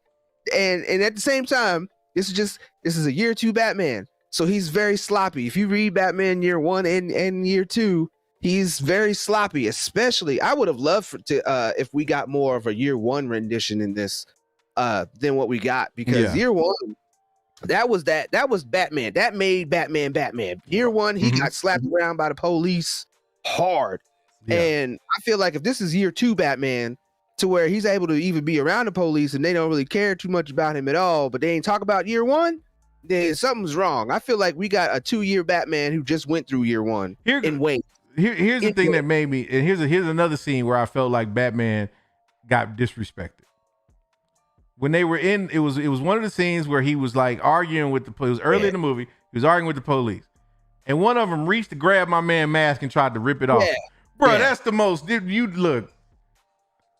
Yeah, we all know that at that point, Bruce Wayne, Batman would have been like, "Hold on." Oh, he punched him off at least. He punched him off, bro. But like, no.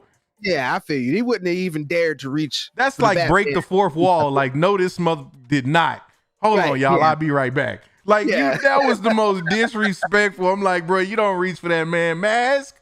Right. Like, I was waiting for that. I was waiting for Batman to like haul off on that dude to where they had to pull him off a dude. 100%. Like, that's what I was waiting to see. And then I'm just like, bro, you getting pushed around. Like, don't nobody respect you. Like, I get to this early on, but like, no, man.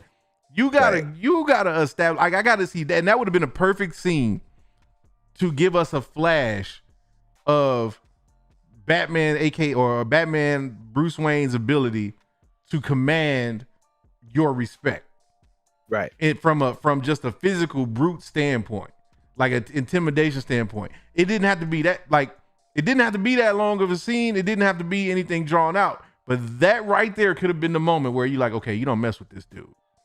Right. And they could have even played it like with, like, you know, going, oh no, he white boy crazy. I ain't messing with him. They could have done that. Like, just had him just go all smooth the hell off. But they don't do that. And so, and that's the thing that where I feel like the portrayal falls flat in some areas is because, again, Pattinson's acting ain't the problem. He's definitely, and I saw what you meant in the sense of you having faith that he would be able to, from an acting standpoint, carry it. Because you, like you said, there's scenes where, you know, just with his eye contact, like when he's watching the mayor's son, like in all of those different scenes, you see kind of what he's processing and you understand without them having to give you any dialogue, what he's thinking and how he's feeling. That scene with Selena where she's mentioning his parents, like you said, you can see in his eyes and like in his facial expressions that he's like taken aback. He's trying to process all of it, and it's real subtle and it's done very well. Yeah. It's just, for me, if this movie, I would tell you like this, I'll say it like this. If this movie had been anything but a Batman movie, I'd be up here right now saying this movie needs an Academy Award. Because if this was just a movie about a vigilante in some city that was on the brink of lawlessness, and like these characters all had different names and whatnot, but it was all kind of the same kind of story, I would be like, this would be one of the dopest movies I've ever seen. But because it's a Batman movie, I'm like, nah, man, not for. You can give me the detective noir Batman, but you still got to give me some Batman. Right? Yeah, give me all. I got to get both. I got to get Batman 360 degrees. You can't. Right. And this is definitely the most detective heavy Batman movie we've gotten. Yeah. And I can see people liking it for that reason, because I know that there are a large number of Batman fans out there that love that aspect of Batman. They love that detective aspect. They love seeing that. And they enjoy that, especially if you play the Batman video games, because those are like heavily based on that detective aspect. Yeah, and it's fun as hell. I totally get it. And I can see how, I bet a lot of people who love the Arkham games love this movie. Like, or will love this movie. Right. I was meh on the Arkham games, not because they weren't good, but for some of the same reasons that I don't like this movie. Because I'm like, it's drawn out. Like, I get what you're trying to set up, but it don't take this long or this many missions for me to understand what we doing here. Like, let's just, I don't need 250 Riddler puzzles. Like, I don't need, like, I don't need 200 completion, but bruh, I'm like, I don't need, that's why I never beat that game, man. Cause I'm a completionist and I knew good and well there was no way I was getting all 250 of them. I was like, nah, bro, I'm not gonna do it. Cause I looked all of the Riddler trophies up. I'm gonna have to go back and do that, man. Arkham Knight eased up. You don't need IGN or nothing to get any of those. Arkham Knight finally, it made it simple enough that you could use regular cognitive function to get to those Riddler trophies, or they just gave it to you. But the one was one before that. Arkham Asylum, all three of the ones before Arkham Asylum, Origins, and City was way too extra on them Riddler trophies, man. Yeah. Way too extra. And let me address something real quick. Not to cut you off, but I saw this and I gotta address it. Jedi Mike says I gave Matrix 4 a better rate. If I gave Matrix, and he may be correct, because I was giving Matrix the benefit of the doubt of saying maybe I need to rewatch it. Then if that's the case, let me correct it down. And let me go on record as saying, as of March 5th, 2022, Matrix is a 0.5. Thank you. Okay. That's still too much, but okay. I'll go with that. It's a 0.5. Matrix is worse than The Last Jedi. I will watch The Last Jedi twice before I watch The Matrix again.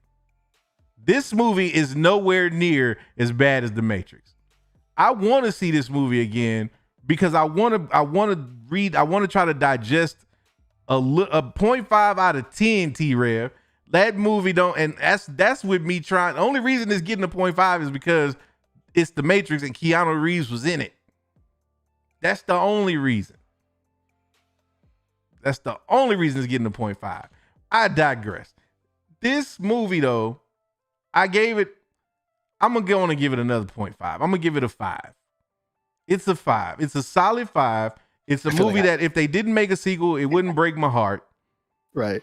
If they do make a sequel, I might be interested in seeing it simply because Penguin killed it. And I would, if nothing else, want to see that. Gotta come back. But in the interest of the bet, I'm going to stand on the hill and say Pattinson didn't do it. The people don't agree with me. I guess I would be suiting up his bum ass Cap. That's fine. I will take my lumps. But I'm still gonna say, people that's out here saying that this movie, I saw some people talking about this movie is better than anything from the Dark Knight trilogy. Miss me with that. Like this movie tried to double down on the negative aspects of or the darker aspects of the Dark Knight trilogy, and I feel like it failed. This feels like a wannabe Dark Knight trilogy, all the way up to them introducing Joker at the end of this month. Yeah. I'm like to your point, didn't we do this with Batman Begins? Like, why are we going back to this? Like, if you could have kept this moving in a direction where Joker didn't even have to get introduced, especially if you're not doing, not that it matters, but if you're not doing like a Justice League or putting this into the larger perspective of having other members of the Justice League in it, then don't even bring Joker into it right now. Like, you don't need him. You got Penguin. I saw something where Matt Reeves was talking about he wanted to fool with Mr. Freeze. So you still got Mr. Freeze you could bring back. You got all kind of villains that you could explore that are more grounded than you trying to like outdo Heath Ledger's Joker. Because that's what it feels like. It's like they want to set this up to be like a darker, grittier version of the Dark Knight trilogy. And I'm like, we already seen that. Right. Why are we doing that again?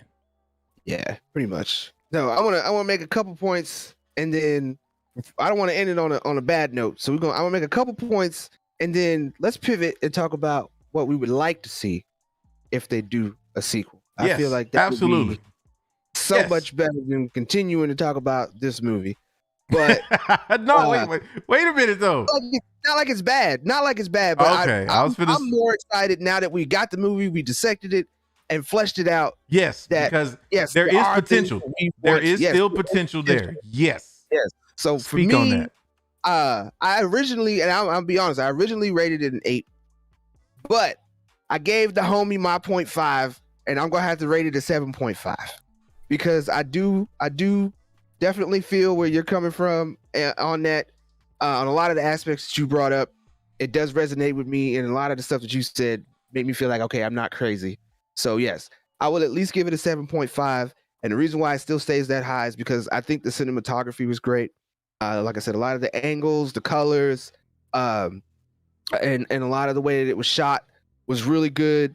They didn't really have to lean too much on CGI to make the movie practical. Yep. And it played well with the way they did. I thought they were smart by keeping it dark for the movie.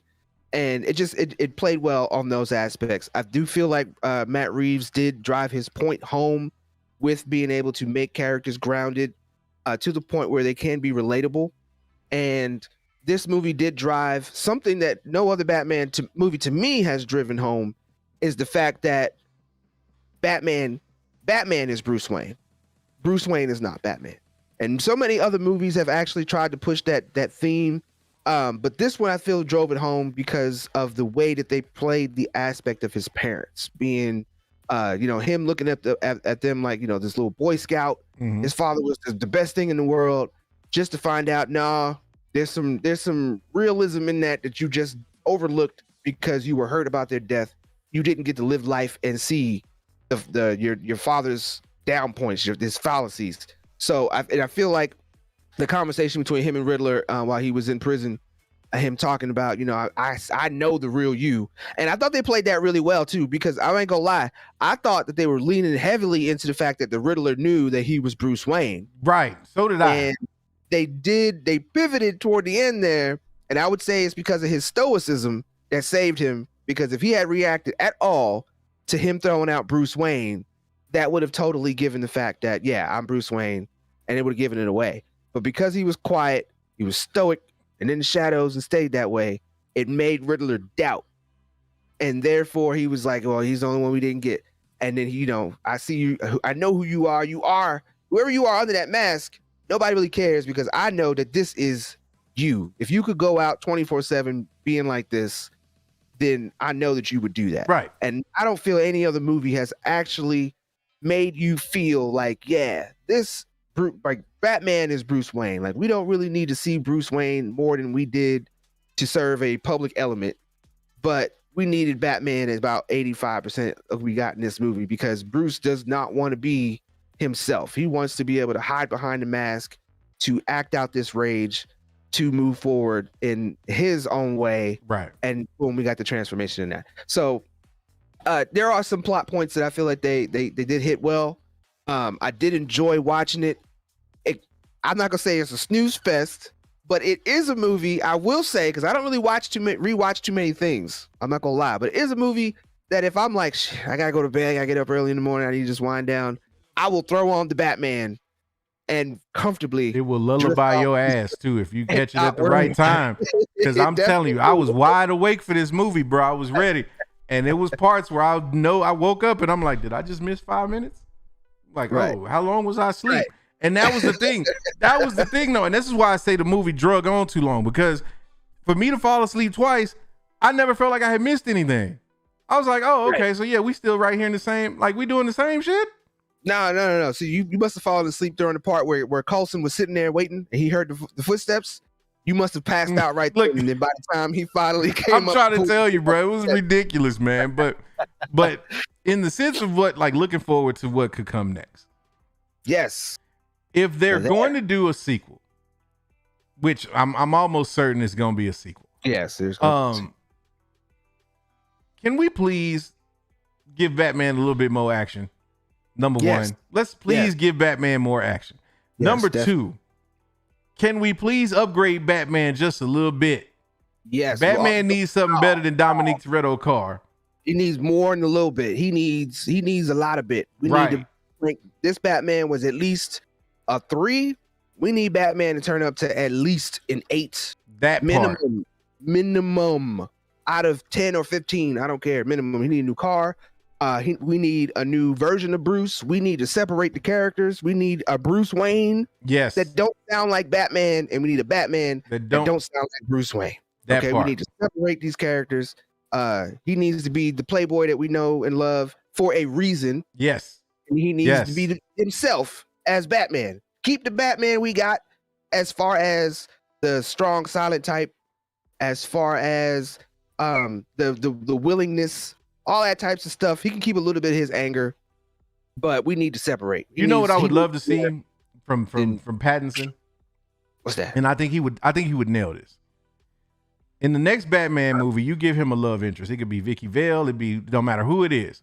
But you give him you give Bruce Wayne a love interest. Bruce Wayne, the playboy, like the Bruce Wayne that we are used to seeing. But let this person, whoever the love interest is, be able to see through that and realize that there's like that it pains him to have to be that dude. And let me see Pattinson explore that aspect of Bruce, where he's got to reconcile how he feels and his connection to somebody who's able to penetrate through all of that BS without letting that person know that he is Batman. Let me see that kind of exploration if you want to give me something, deep and impactful in terms of like Batman's psyche. Because we've already seen kind of that, how do I tiptoe the line between fighting against evil and becoming the evil I'm fighting against type thing. We've already seen that multiple times. Let me see Bruce struggle with, or let me see Batman struggle with, how do I fit into a society that where I feel like I'm a complete outsider? And how do I do that without jeopardizing what I'm fighting for? That would be incredible. That's what I'd like to see in a sequel. I would not like to see the Joker right away. Like, no. We've been there and done that already, man. Like, let's do something different. Yes. I wouldn't mind it if it was a situation where Penguin takes over Gotham essentially, and Batman's in this position where it's like almost like he don't even stand a chance. Like it's basically like it's a battle for Gotham itself, and it's Penguin is at the top of the food chain, and Batman's got to kind of fight his way to that point. Yeah, because Penguin ain't a fighter, so we're not going to expect Penguin is a villain. Right. Again, he should be kind of in the same role he was now, same amount of time on screen, but be the boss, and just be the one calling the shots and getting mad when he blows up his cash or money or whatever the case.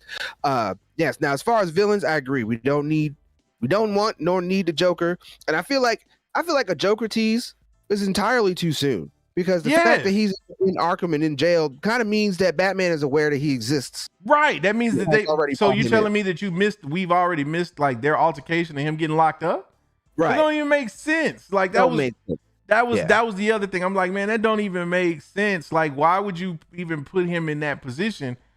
Like, it would have made better sense if they'd have just had like Harley walk up and like basically trying to like talk to Riddler in the sense of like, you know, rehabilitation type deal. Right. And it's like, oh, so if Harley's in this, if there's a Harley Quinn, then that means Joker gotta be somewhere. Like, do it that way. Don't just automatically give us Joker, especially now because you set the expectation that he's gotta be in the next movie.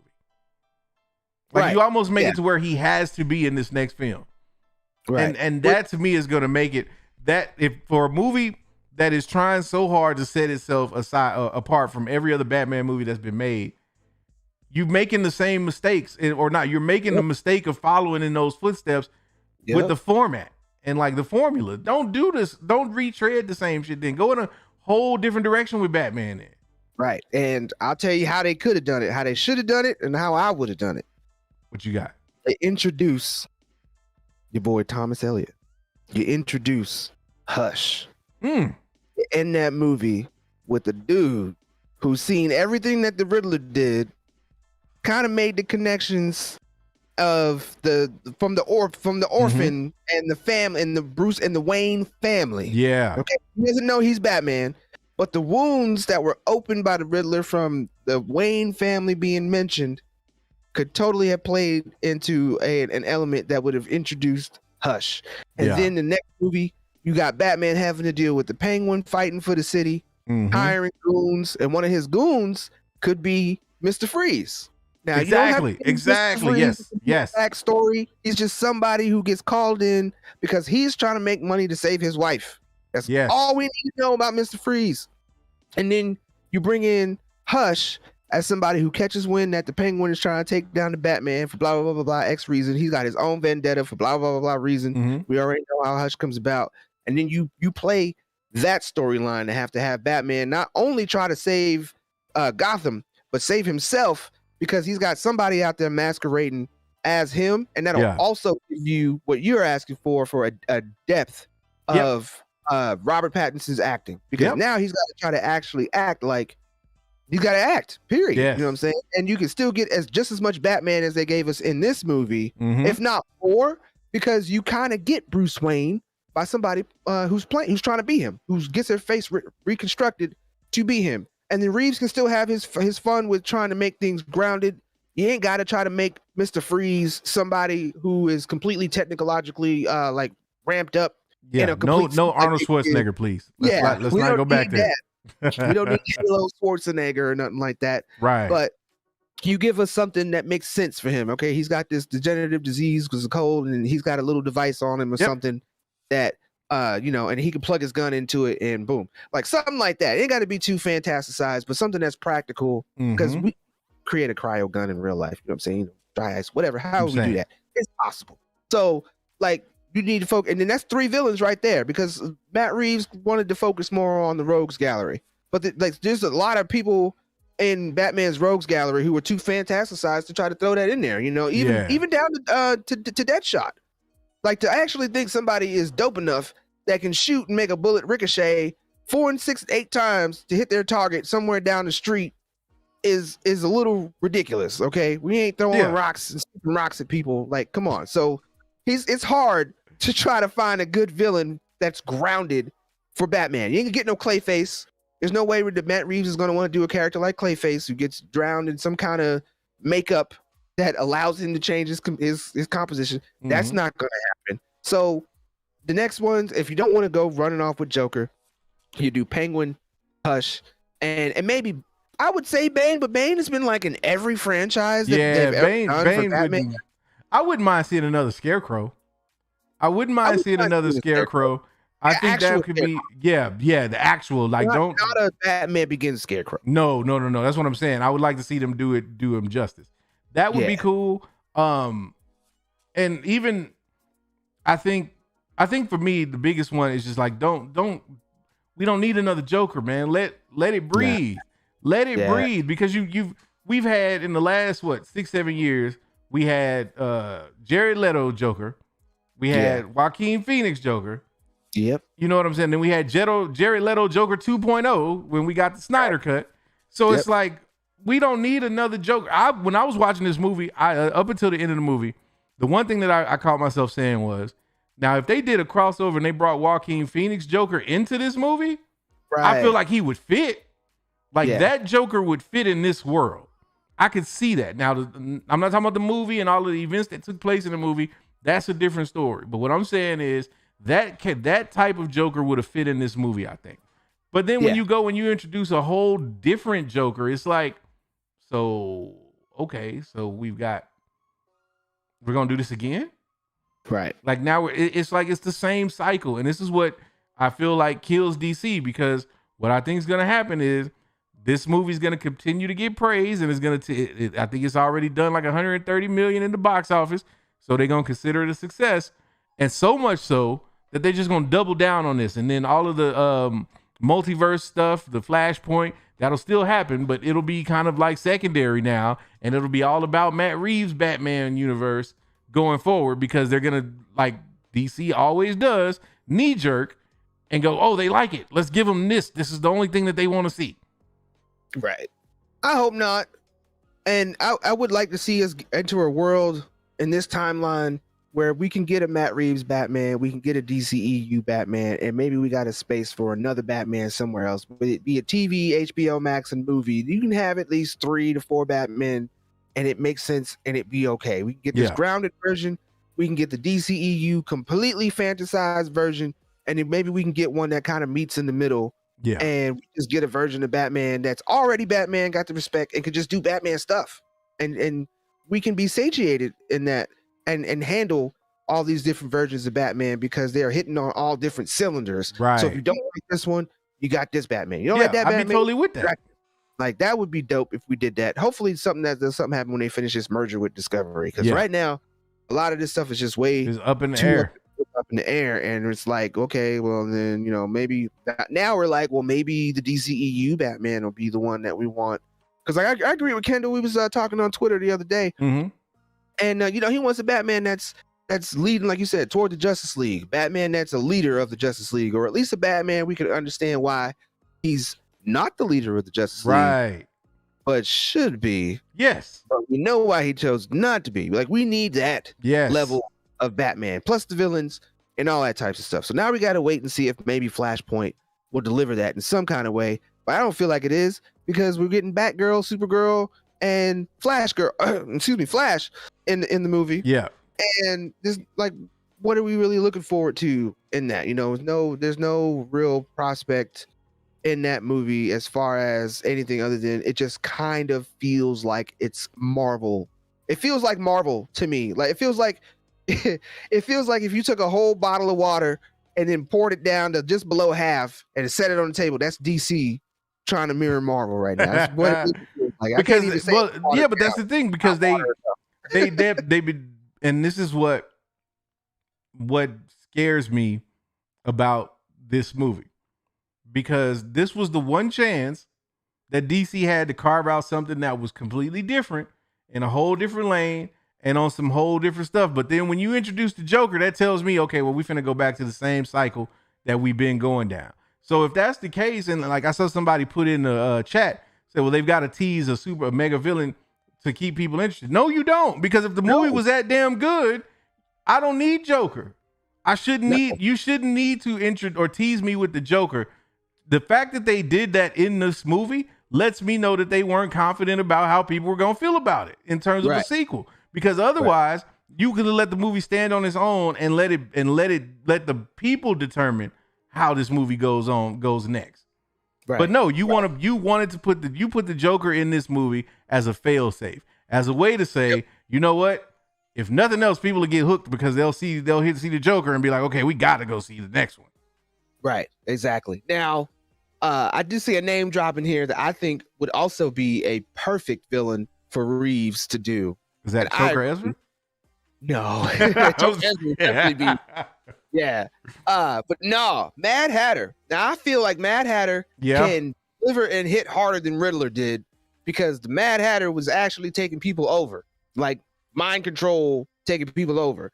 So you can get my man Mad Hatter some hella goons for Batman to go up against and give us a little more action and still give us that same detective bit that we looking for because that's not complete brawn. You know what I'm saying? Like he had to thinking about the animated series, my man had to actually figure some stuff out in order to override it. And I think it would be a dope aspect to, like you said, dive more into the Batman Bruce Wayne psyche. Yes. And there's a lot of times when Mad Hatter was like, especially the first time they met, Mad Hatter was actually able to fit my man up with the little card in his head that mind controlled him. Mm-hmm. And it was because of the way Batman has tempered his mind, he was able to get out of that. So we need, if we're going to keep it grounded and all this types of stuff, we need to develop Bruce and Batman a hell of a lot more than we have now. This one feels like he's only gotten Alfred to train him up, show him how to fight. And that's about as far as that goes. Like the hospital scene, he says, you know, he feels like he's mastered certain things except for the loss of people he cares about. Yeah. But I didn't see any of that. I don't see him being a master of nothing. He didn't seem like he mastered his emotions too much. He don't seem like he mastered even fighting too much because he was very sloppy in that. Like the other Batman, this Batman didn't press triangle at the right time enough. No. Okay. Like and clearly he missed it. Clearly he missed that prompt when he hit that truck. He was like, he just forgot to hit triangle at that truck, bro. I ain't letting that slide, bro. That was telltale as a motherfucker. That's gonna be a gift. Like, how was your week? And I'm just gonna show you it's rolling. About like that. Yes. Oh man. I feel like they saw, like you said, they saw Toby. It was like my back. Yeah, we got something. Man.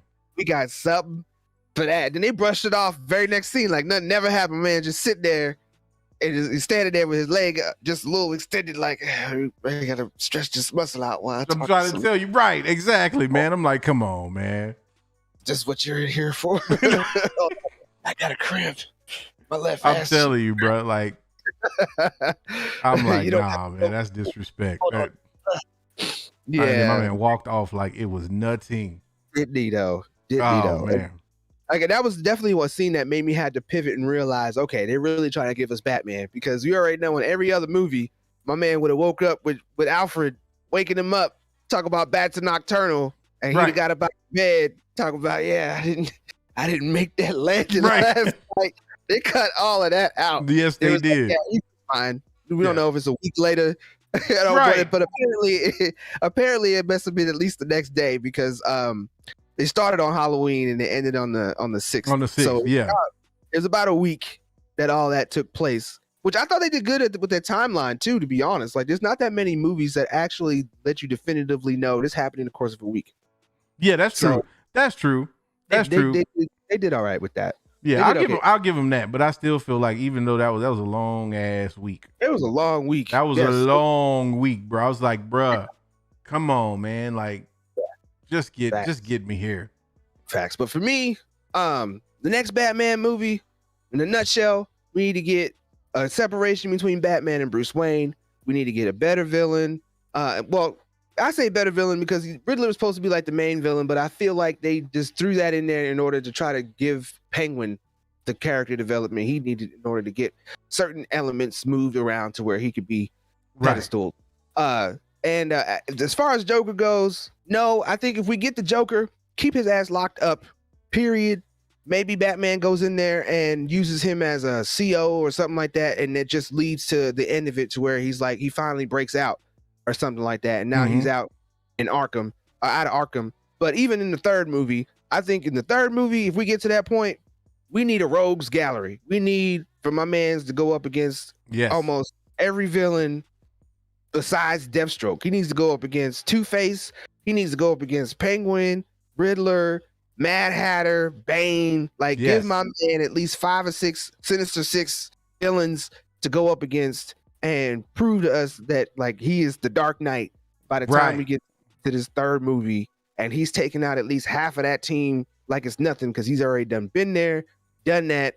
They ain't shit, and whoever the actual villain is, which I think would be a good time to bring back Ra's al Ghul. Ra's al Ghul would be a great grounded villain to bring back for a final trilogy ending, and you do it right. Don't just make it to where the theatrics and that is because he chose some other dude to be him, and then he's not Deckard Cain, whoever the hell his name was.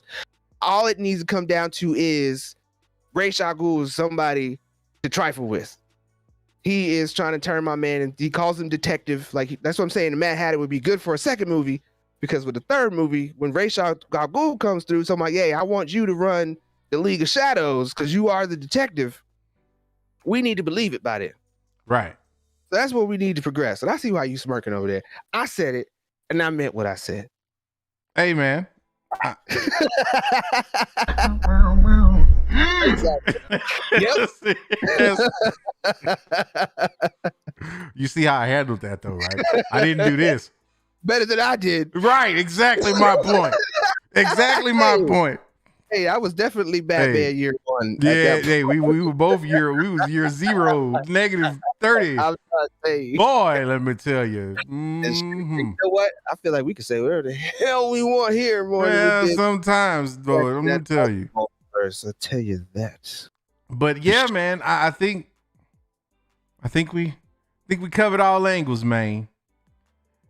I think so. I say it's about time for us to transition. Yes, I have to because agree, while the Batman wanted to be grounded and down to earth, I think it's time for us to turn up. I think so too. I'm right there with you, man. Man. Sure. Well, we finna take this to the Discord, man, because you know what happens the first weekend of every month, man. We turns all the way up. So get your asses over to the Discord if you talking about it.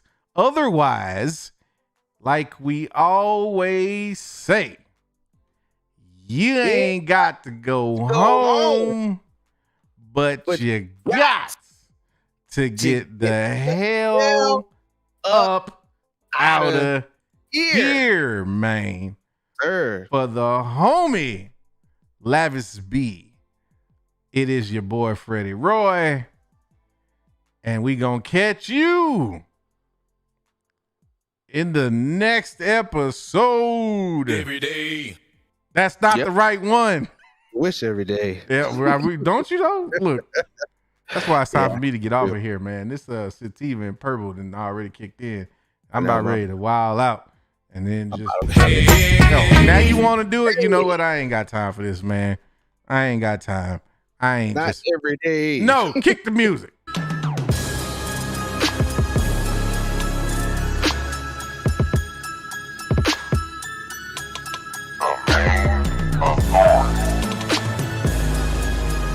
Force will be with you always.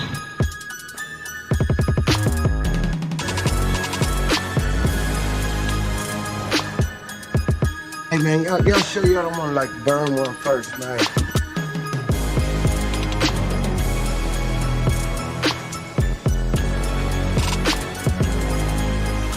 Why did you say that name?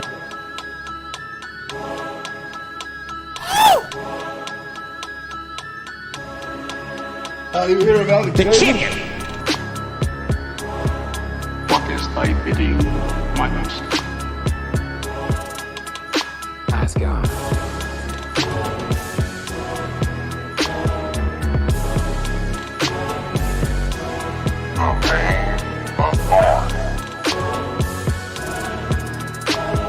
Forever, forever, ever. Forever, forever, ever. This is the way. This is the way. Why did you say that name? This is the way.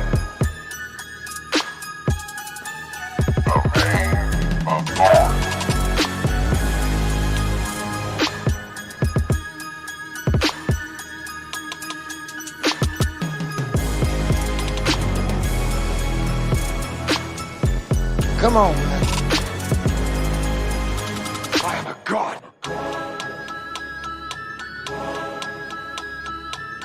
Hey man, y'all sure y'all don't want to like burn one first, man? Come on, man. What's wrong with you, man? What's wrong with you, man? Nice guy.